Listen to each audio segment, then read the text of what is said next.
हम लोग अपनी बात को दूसरे के सामने प्रकट करते हैं तो उनमें यूज होने वाले माध्यम कितने होते हैं। नंबर एक, जैसे मान लो हम अपनी बात को आपके सामने प्रकट कर रहे हैं, कैसे कर रहे हैं? बोल के कर रहे हैं। बोल के कर रहे हैं, टू वे कम्युनिकेशन, मतलब आपस में हमारा और आपका कम्युनिकेट हो रहा है बातों के द्वारा। तो एक ये हो गया माध्यम। दूसरा माध्यम, या तो फिर अगर मान लो हम गूंगे हो गए, आवाज चली गई, तो फिर लिख करके बताएंगे कुछ भी यहाँ सामने, या कुछ भी कागज पे पेपर पे लिख करके अपनी बात को आपके सामने रखेंगे। तो दूसरा माध्यम हो गया ये लिख करके। तीसरा माध्यम, जैसे आप लोग जो काफी ज्यादा यूज में भी है, इशारों वाला माध्यम। इशारों में पूरा खेल हो जाता है, बस इतना करा, इतने में पूरा काम हो गया। अच्छा, मतलब बोलने की जरूरत नहीं पड़ी। जैसे कुछ लोग यूं थंब कर दिया, या कुछ लोग एकदम यो कर देते, हनी सिंह वाला जो सिस्टम रहता है। तो तमाम 3 माध्यम हो गए। पहला माध्यम हो गया ओरली, जो हम लोग बोल करके दूसरे को समझाते हैं। दूसरा माध्यम हो गया हमने लिख करके अपनी बात को दूसरे के सामने रखा। तीसरा माध्यम हो गया इशारों के द्वारा, हमने जैसे नहीं जो बिल्कुल गूंगे बहरे हो जाते हैं तो एकदम ऐसे ऐसे इशारों वाली एक भाषा चलती है उनकी। तो तीसरा माध्यम ये हो गया। तो 3 माध्यम तो हम लोग जानते थे। चौथा माध्यम, उसको बोलते हैं इंजीनियरिंग ड्राइंग लैंग्वेज, जो इंजीनियर्स अपनी लैंग्वेज या भाषा में यूज करते हैं इंजीनियर लोग, तो उसको बोलते हैं इंजीनियरिंग ड्राइंग लैंग्वेज। वो ड्राइंग लैंग्वेज में आती है, टेक्निकल के जो इंजीनियर्स यूज करते हैं, तो वो चौथी भाषा है। उसको हम लोग इसमें पढ़ेंगे। वो एक सब्जेक्ट बना हुआ है, जो भाषा है उसको कैसे दूसरे के सामने प्रकट करना है। तो इन सब चीजों के बारे में हम लोग इस इंजीनियरिंग ड्राइंग सब्जेक्ट में पढ़ेंगे। होता क्या है कि जैसे मान लो हमें अपने जो चीजें हैं, इंजीनियर्स दूसरों को कैसे समझाएंगे, तो वो क्या करते हैं, जैसे मान लो हमें कोई मार्कर बनाना है, तो इंजीनियर ने क्या करा, या तो उसको लिख करके पूरा बताएं कि मार्कर का नोक इतना रखेंगे, उसके ऊपर ये इतना रख देंगे, इसको ऐसे, या तो डिजाइन बना के दे दें। तो ऐसा हो नहीं पाए, तो वो क्या करते हैं, उसका प्रोजेक्शन कंप्लीट करते हैं, side view, front view, top view, ये कंप्लीट करके उनको असेंबल या डिसमेंटल करके आगे वाले को समझाते हैं प्रोजेक्शन के द्वारा। तो वही ये ड्राइंग लैंग्वेज में जाती है। तो उसी को हम लोग इस सब्जेक्ट में स्टार्टिंग से पूरा कंप्लीट वीडियो इसको समझेंगे। इसका जो लेक्चर है, जितना भी इंजीनियरिंग ड्राइंग में जो भी टॉपिक्स है, वो टॉपिक हम लोग एक बाय एक करके पूरा ड्राइंग समझेंगे। ITI, पॉलिटेक्निक और जो भी बीटेक कॉम्पिटिटिव एग्जाम में जितना कुछ भी आएगा, वो सब कुछ हम लोग अपने इस इंजीनियरिंग ड्राइंग सब्जेक्ट में कवर करेंगे। ठीक है, तो स्टार्ट करते हैं। जैसा कि आप देख रहे होंगे वीडियो में, जो इंजीनियरिंग ड्राइंग पढ़ने के बाद हमें बेनिफिट क्या क्या मिलेगा, तो सबसे ज़्यादा सिविल वाले यूज करते हैं, या फिर मैकेनिकल में ड्राफ्टमैन मैकेनिक जो आती है ट्रेड, ITI में स्पेशल ड्राइंग की ही ट्रेड होती है। दूसरा फिटर, टर्नर, मशीनी, tool and die maker, MMTM या इलेक्ट्रीशियन वाले, हर जगह ड्राइंग है। ड्राइंग कहाँ नहीं है। अब जैसे मान लो आप मकान बनाने जाते हो, तो मकान बनाने के लिए भी भले तुमने इंजीनियर को नहीं बुलाया होगा, लेकिन फिर भी एक अपने मन में, माइंड में क्रिएट किया होगा नक्शा कि हमें लैट्रिन बाथरूम यहाँ रखनी है, कमरा यहाँ रखना, बेडरूम यहाँ रखना, तखत यहाँ रखना है। तो पहले से सोच के बनाते हो, इसे थोड़ी ना है कि मिस्त्री बुलाया अपने हिसाब से कर दो। अब मिस्त्री को क्या है, वो तो कमरे के अंदर लैट्रिन बाथरूम किचन तीनों झोंक देगा, तो गड़बड़ा जाएगा मामला। तो हर चीज प्लान करके बनाते हैं। तो ऐसे ही ड्राइंग में भी जो हम लोग पढ़ेंगे, वो भी ड्राइंग क्या है, एक प्रकार की प्लानिंग है हमारी। अब ये थोड़ी ना कि जॉब पहले बना दिया बाद में उसका नाप लिख रहे हैं। पहले जॉब का नाप अब लिखेंगे, तब उसके बाद जॉब बनाएंगे ना, जिससे हमें ज्यादा जो लॉस हो रहा होगा उससे बच जाएगा। तो इसलिए इंजीनियरिंग ड्राइंग में जो मैकेनिकल वाले यूज करते हैं, जैसे कि किसी बाइक का उसका क्रॉस सेक्शन बनाना हो, या इंजन का ब्लॉक बनाना हो, कनेक्टिंग नाउट, पिस्टन, या किसी मशीन का ब्लॉक बनाना हो, तो ये सब चीजें मैकेनिकल वाले फील्ड वाले में यूज होता है। सिविल वाले में मकान का नक्शा हो गया, एरिया जो भी 2 मंजिला 3 मंजिला जो भी बनाना होता है, वो सिविल में ड्राइंग में जाती है। इलेक्ट्रिकल वाले ड्राइंग कहाँ पे यूज आते हैं, जैसे मान लो इलेक्ट्रिकल में एक पोल से दूसरे पोल के बीच में कितना तार की लंबाई लगेगी, पोल का एरिया चौड़ाई कितना रहेगा, कौन सा पोल जब रेलवे के ऊपर जा रहा है तो उसकी हाइट कितनी ऊपर रखेंगे, पेंटोग्राफ रहेगा उसका हाइट कितना ऊपर जाएगा, वायर टच पे रहना चाहिए, ये नहीं कि पता लगे हट गया वायर, ट्रेन अपने आप जाके आगे रुक गई। तो ये सब कुछ ड्राइंग में आता है। इनकी पहले से ही लेआउट बनाया जाता है। जैसे आपने देखा होगा जो राम मंदिर बनाया जा रहा है, उसका एक लेआउट पहले ही कंप्लीट हो चुका है कि राम मंदिर ऐसे बनेगा। तो वही है ड्राइंग, तो बहुत इंपॉर्टेंट सब्जेक्ट है।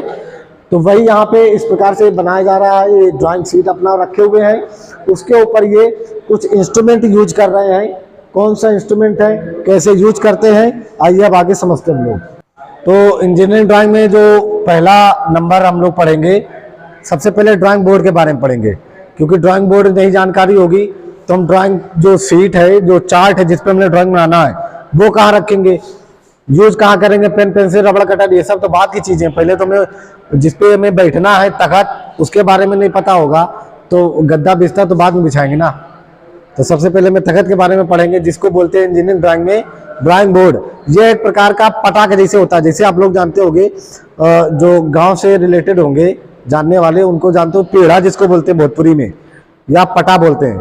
तो पटा जैसे कुछ ऐसा होता है, ये बना होता है, इसके नीचे दो ऐसे स्टैंड होते हैं, इसके ऊपर हम लोग जा करके बैठ जाते हैं, लकड़ी का ऐसा कुछ होता है पटा, ठीक है। तो उसको हम लोग क्या करा, उल्टा कर दिया।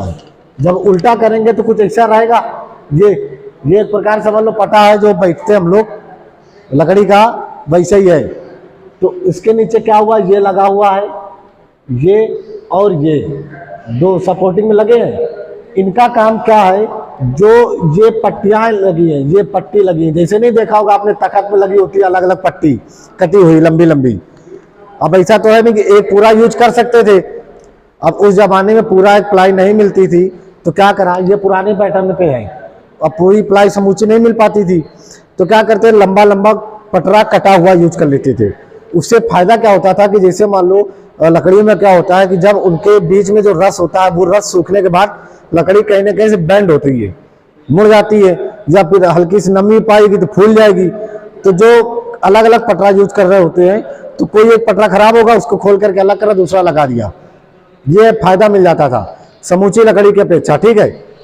तो वही अलग अलग ये लगाए हुए हैं पटरा इस प्रकार से। जैसे मान लो हमने क्या करा, एक ये लगाया, फिर उसी के नीचे दूसरा ये लगा दिया, तीसरा ये लगा दिया, चौथा ये, पांचवा ये, एक बन गया पूरा एक तखत। अब क्या करा, इतने पटरा रखे, उसके नीचे में सपोर्ट करने के लिए भी तो कुछ चाहिए, ये इस प्रकार का, जिसका कलर अभी चेंज करके बता रहे हैं। अब इस प्रकार का हमें सपोर्ट करने के लिए भी चाहिए, ये ऐसा एक ये लगा दिया, ये इस प्रकार से। तो ये जो लगे हुए हैं, इन्हीं दोनों को बोलते हैं हम लोग बैटन्स। ये बैटन्स, BATTENS, इन्हीं दोनों को जो सपोर्टिंग में लगा हुआ है, इनको बैटन्स बोलते हैं। इनका कोई काम नहीं है, केवल जो लंबे लंबे पटरे हैं, ये इनको सपोर्ट करने के काम में आता है ये। तो कंपटीशन में या ITI में कहीं भी पूछेगा कि जो ड्राइंग बोर्ड में नीचे से जो जितने भी पट्टिकाएं हैं, उनको सपोर्ट करने के लिए किसका यूज करते हैं, बैटन्स का। पहला नंबर हो गया क्लियर। दूसरा चीज, अब इसमें आते हैं दूसरा नंबर,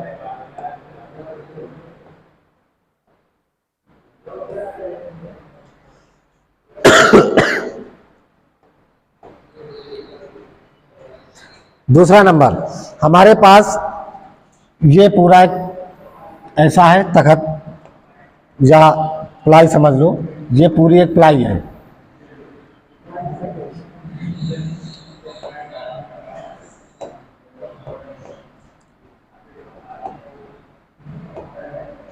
ये पूरा एक प्लाई है, इसी को ही ड्राइंग बोर्ड कहते हैं। इसमें कौन कौन से पार्ट हैं, केवल इन्हीं का ही एग्जाम में पूछा जाता है, ठीक है। तो सबसे पहले जान लो कि ये जो प्लाई है, इसमें लकड़ी कौन सा यूज करते हैं हम लोग, तो लकड़ी इसमें यूज करते हैं ओक या फिर जैतून, ये दोनों लकड़ी हम लोग इसमें यूज करते हैं। अच्छा, इसमें लकड़ी ओक का या जैतून का क्या ज्यादा VIP लकड़ी का, हम लोग सागौन को यूज कर सकते थे, इतनी VIP बढ़िया मजबूत लकड़ी सागौन या फिर शीशम यूज कर सकते थे।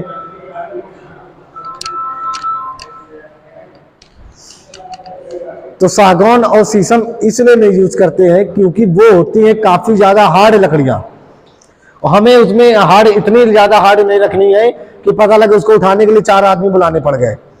अब ले जाना में बोर्ड में ड्राइंग बनाने के लिए, अब वहां से 4 आदमी और भैया उठवा लो आगे इसको जरा। तो इतना भारी भी नहीं होना चाहिए और इतना ज्यादा मजबूत भी नहीं होना चाहिए कि उसमें पिन भी ना घुसे, क्योंकि हमें सपोर्ट करने जो ड्राइंग ये पूरा ड्राइंग बोर्ड है। इस ड्राइंग बोर्ड के ऊपर हमें ड्राइंग शीट भी तो लगानी व्हाइट कलर में, जो व्हाइट कलर की होती है ड्राइंग शीट, ये भी तो ड्राइंग शीट भी तो लगानी है इसके ऊपर। अब इस ड्राइंग शीट को या तो हम टेप से सपोर्ट कर सकते हैं या फिर पिन से सपोर्ट करते हैं।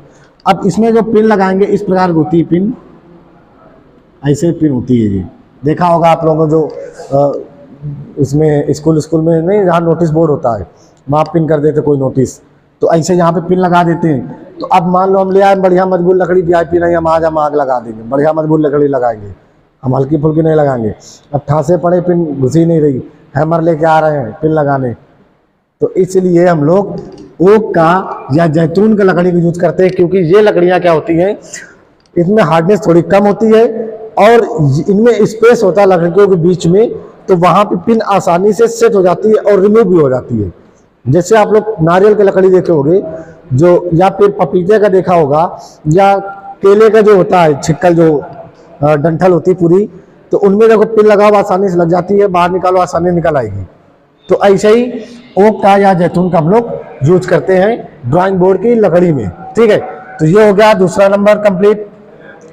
अब जो बैटन्स है ये इसके सपोर्टिंग में काम में आती हैं ड्राइंग के, यहाँ पे ये चीज। अब ये साइड में है वर्किंग एज, इसका क्या काम है? वर्किंग एज कोई भी ड्राइंग बोर्ड होती है हमारे पास, एक मिनट साफ कर दें, ये जैसे हमारे पास ड्राइंग बोर्ड है, ठीक, इस ड्राइंग बोर्ड के हमेशा लेफ्ट साइड पे, ये याद रखना, हमारे बाएं हाथ पे इस तरफ ड्राइंग बोर्ड के लेफ्ट साइड पे एक हल्का सा इस प्रकार से ग्रुप बना होता है, ऐसा सीधा, ये ऐसा खांचा कटा होता है, इस जगह ग्रुप्स कटा होता है, इसको बोलते हैं हम लोग एबोनी। ये जो वर्किंग एज है यहाँ पे, ये वर्किंग एज, इसी को हम लोग एबोनी कहते हैं। ये देखो, ये यहां पे रहेगा,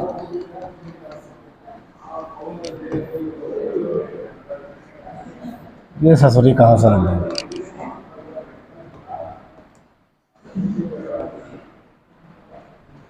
तो इसी को हम लोग क्या कहते हैं, एबोनी कहते हैं। एबोनी का काम क्या है? क्वेश्चन क्या पूछेगा एबोनी से रिलेटेड? एबोनी से रिलेटेड क्वेश्चन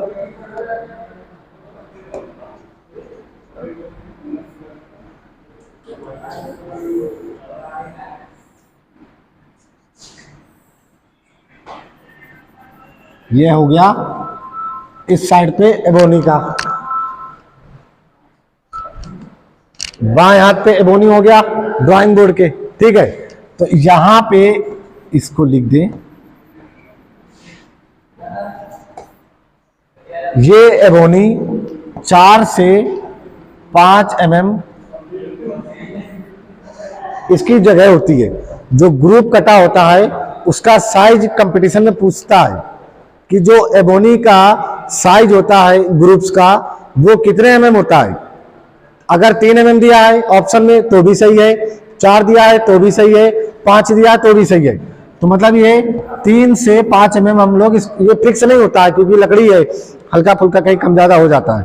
तो 3 mm से 5 mm हल्का सा बिल्कुल ग्रुप्स कटा होता है, उस पे स्लाइड करने के लिए क्या स्लाइड करेगा, इस पे टी स्क्वायर, इसके ऊपर एबोनी के ऊपर जो स्लाइड करता है उसको बोलते हैं टी स्क्वायर। ये एबोनी के ऊपर स्लाइड करता है, कुछ इस प्रकार का होता है टी स्क्वायर, ये ऐसा टी के जैसा होता है ये। तो ये पूरा ऊपर से यहां से और यहां तक इस प्रकार से वर्टिकली मूवमेंट करता है टी स्क्वायर का। अब टी स्क्वायर के बारे में समझते हैं। तो ये होगा हमारा ड्राइंग बोर्ड का। अब ड्राइंग बोर्ड एक बार फिर से रिवीजन मान ले रहे हैं। ड्राइंग बोर्ड, ये हमारी ड्राइंग बोर्ड है, ये इनमें जो पट्टिकाएं लगी हुई हैं उनको सपोर्ट करने के लिए हम लोग बैटन्स का यूज करते हैं। इन पट्टिकाओं के बीच में ये स्क्रू लगे होते हैं, यहाँ पे इस प्रकार से जिग-जैग स्टाइल में स्क्रू लगा होता है। अगर जो भी हम पट्टिका लगाते हैं उसमें क्या होता है कि अगर 2 स्क्रू इधर लगे हैं तो 3 स्क्रू यहाँ लगेंगे, फिर 2 स्क्रू ऐसे लगेंगे, तो जिग-जैग स्टाइल उनको बोलते हैं। तो उस स्टाइल में ये पट्टिकाओं में स्क्रू लगे होते हैं। इनके बीच में यहाँ पे इस प्रकार से स्ट्रिप लगी होती है, पत्ती टाइप की, ठीक। एबोनी लेफ्ट साइड पे होती है, जिसका साइज 3 से 5 mm रखा जाता है। ग्रुप्स, उस ग्रुप्स को एबोनी बोलते हैं। एबोनी में ही टी स्क्वायर को फंसा करके ऑपरेट किया जाता है, टी स्क्वायर। तो ये हो गया हमारा ड्राइंग बोर्ड कंप्लीट।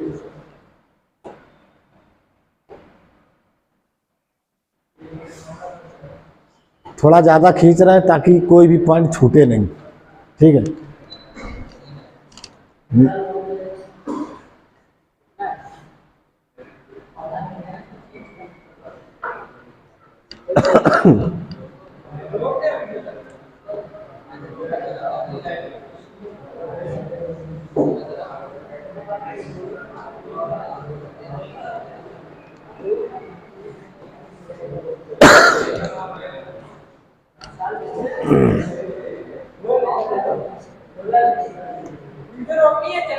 चलने दो।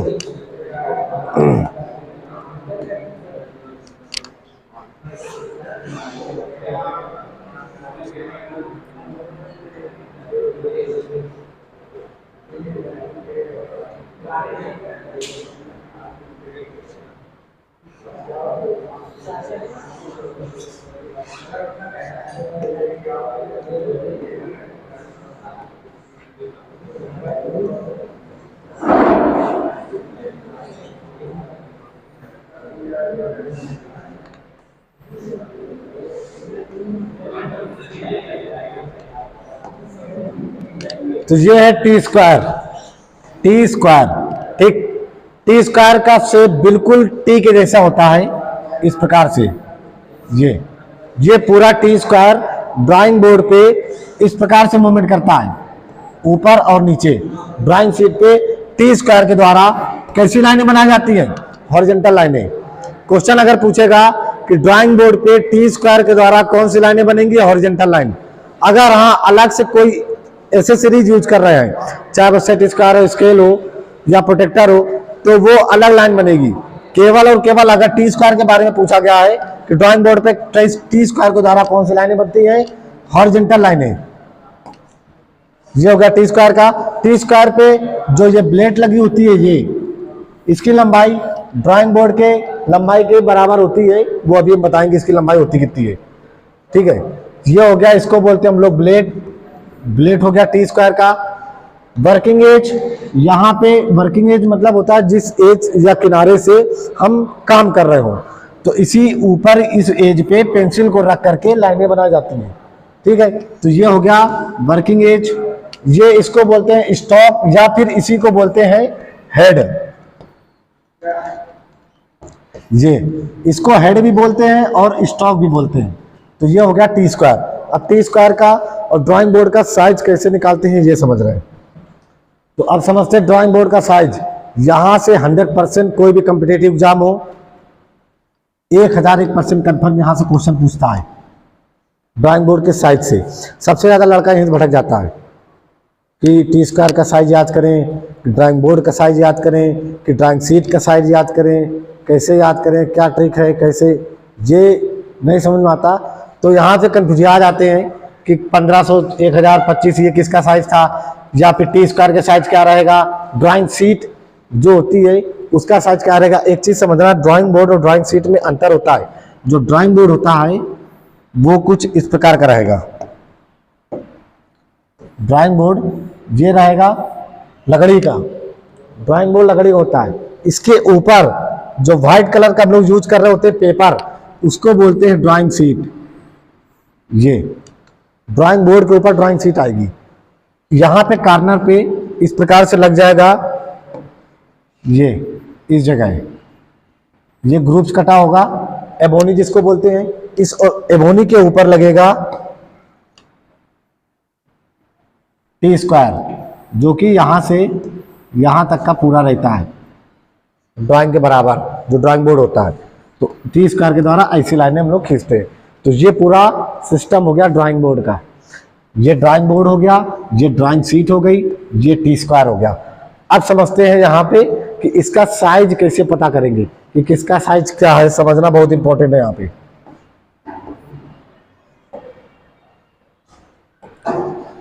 तो सबसे पहले इसको जो D0 है इसको बोलते हैं D0, डी नॉट या D0 बोल सकते हैं इसको। जो D0 है यहाँ पे लिखते जा रहे हैं, D0 को D नॉट भी बोलते हैं। उसके बाद दूसरा नंबर D1, D2, D3, 4 उस पे साइज पे ड्राइंग बोर्ड या ड्राइंग शीट आते हैं। ठीक है, D1, D2, D3, 4 साइज हो गए, चाहे वो ड्राइंग बोर्ड हो चाहे वो ड्राइंग शीट हो। ठीक, अब इसी में ही इनकी लेंथ लिखी होती है। तो ये हो गया ड्राइंग बोर्ड का, यहाँ पे ड्राइंग बोर्ड एक लगा दे रहे, बना दे रहे यहाँ पे।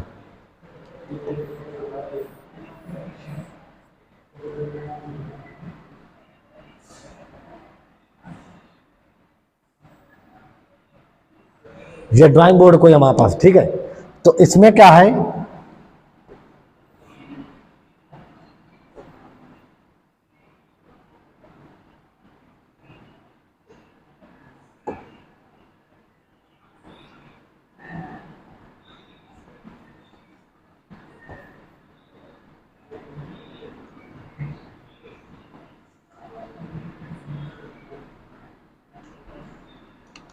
ये लंबाई हो गई, ये चौड़ाई हो गई और ये ऊंचाई हो गई। LBH किसी भी आयतन का जो सूत्र होता है क्षेत्रफल निकालने का, वो LBH लंबाई गुणे चौड़ाई गुणे ऊंचाई होती है, उसी के द्वारा हम लोग क्षेत्रफल निकालते हैं। तो वही चीज यहां दिया गया है। तो ये 1500 क्या है, ड्राइंग बोर्ड के लिए लंबाई हो गई। ठीक, 1500 कम होगा जब हम लोग किसका यूज कर रहे होंगे, D0 का। जब D0 का यूज करेंगे तो ड्राइंग बोर्ड की लंबाई 1500 होगी, चौड़ाई 1000 होगी, और जो ऊंचाई है थिकनेस ड्राइंग बोर्ड की वो होगी 25। ठीक, इतना समझ में आ गया होगा। ड्राइंग बोर्ड, ये D मतलब ड्राइंग बोर्ड, D अगर बना हुआ है ड्राइंग बोर्ड है उस जगह। ठीक है, तो ड्राइंग बोर्ड का 1500 हो गया लंबाई, 1000 चौड़ाई, 25 ऊंचाई होगी। बस केवल पहला याद कर लो। दूसरा, अब यही जो ये चौड़ाई में था 1000 चौड़ाई में थी, उसको कम करा सीधा, ये 1000 चौड़ाई यहां पे लंबाई में आ गया। केवल पहला याद करना है, 1000 जो चौड़ाई थी हमारे पास वो लंबाई में आ गया है किसके, D1 के। ठीक है, इसका कम करा, ये 700 आया, 700 किसका है, ये चौड़ाई में आ गया, और ये 25 उसकी ऊंचाई हो गई। ये D1 का कंप्लीट हो गया। अब D2 का, ये 700 को उठाया यहां रख दिया, D3 के लिए बन गया ये D2 के लिए 700 को उठाया, D1 का यहां रखा, ये इसकी लंबाई बन गई, ये इसकी चौड़ाई 500 आ जाएगी, 15 इसकी थिकनेस आ जाएगी, और यही 500 यहां रखा आकर के, तो ये हो गया 500 इसकी लंबाई D3 की, और 350 चौड़ाई और 15 उसकी ऊंचाई हो गई। अब ये चीज क्या दिया गया है, सीट का साइज A1, A2, A3 जो सीट का साइज है ये ड्राइंग बोर्ड के साइज के इक्वल रहेगा। ये याद रखना, कंफ्यूज ना होना। जो ड्राइंग बोर्ड का हमारा साइज है, उस ड्राइंग बोर्ड के साइज के ऊपर जो ड्राइंग शीट रखते हैं वो एकदम इक्वल रहेगी। जितना ड्राइंग बोर्ड होगा उतना ड्राइंग शीट होगी। तो ड्राइंग बोर्ड हमारा इस जगह कितना था, 1500 था। तो अब एक चीज इसमें बस हल्का सा चेंजमेंट होगा,